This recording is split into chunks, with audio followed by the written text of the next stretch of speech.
గురువుగారు, దేవుడిని ఒక పేరుతో పిలిస్తే మానవులకు శాంతి కలుగుతుందని స్వయంగా శ్రీకృష్ణుడు గీతలో తెలియజేశాడు. ఆ పేరేమిటి?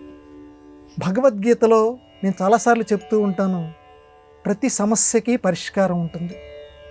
ఏ సమస్య అయినా సరే తాళం చెవి భగవద్గీతలో ఏదో ఒక శ్లోకంలో ఏదో ఒక పదంలో మనకి దొరుకుతుంది. వెతకగలగాలి.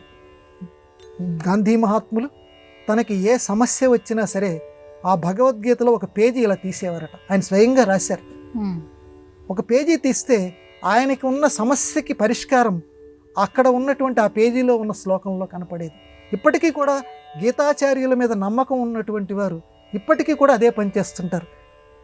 ఏదన్నా తట్టుకోలేనటువంటి సమస్య కుటుంబంలో ఏర్పడినప్పుడు ఒక్కసారి తాత్పర్యంతో అర్థంతో ఉన్నటువంటి సంస్కృతం వస్తే మంచిదే, లేదా తాత్పర్యంతో ఉన్నటువంటి భగవద్గీతను ఒక్కసారి అలా తీయండి.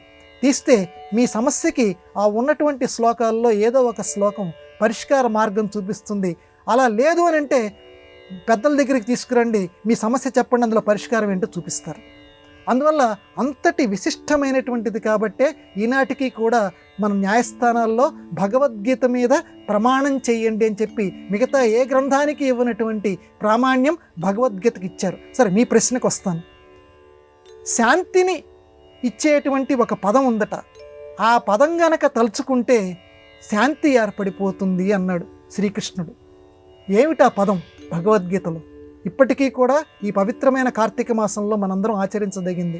సుహృత్తు అనే పదం భగవద్గీతలో వాడారు స్వామి. సుహృత్తు అనే పదం దేవుడి యొక్క పర్యాయ పదం. ఆ సుహృత్తు అనే పదం వాడితే శాంతి మనందరికీ కలుగుతుందని భగవంతుడే స్వయంగా చెప్పాడు గీతలో. ఏమిటండి ఆ పదంలో ఉన్న గొప్పతనం? సుహృత్తు, హృత్ అంటే హృదయం, సుహృత్తు అంటే మంచి హృదయం కలిగినటువంటి వాడు, స్నేహితుడు. అంటే దేవుడిని ఒక బంధువు కింద కాకుండా, ఒక అధికారి కింద కాకుండా దేవుణ్ణి ఎలా భావించమని చెప్తున్నాడంటే భగవానుడు ఒక సుహృత్తు కింద భావించు. సుహృత్తు కింద భావిస్తే, ఎందుకంటే స్నేహితుడి పక్కన గనక మనం ఉంటే అఘము వలన మరల్చు అంటాడు భర్తృహరి. పాపం నుంచి మనల్ని పక్కకి తొలగ చేస్తాడు స్నేహితుడు.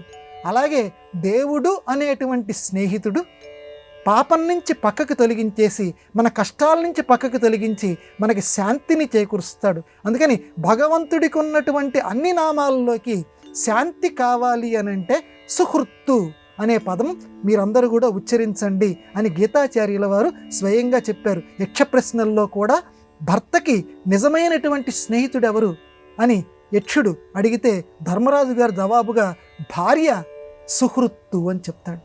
దేవుడు మాట్లాడలేకపోవచ్చు, కానీ భార్య సుహృత్తు అంటాడు. అంటే వచ్చిన కష్టం లోపల నువ్వు అంచుకోకుండా ఆవిడ కంటే గొప్ప స్నేహితురాలు ఈ ప్రపంచంలో ఎవరూ లేరు. భార్యకి భర్త కంటే గొప్ప స్నేహితుడు ఎవరూ లేరు.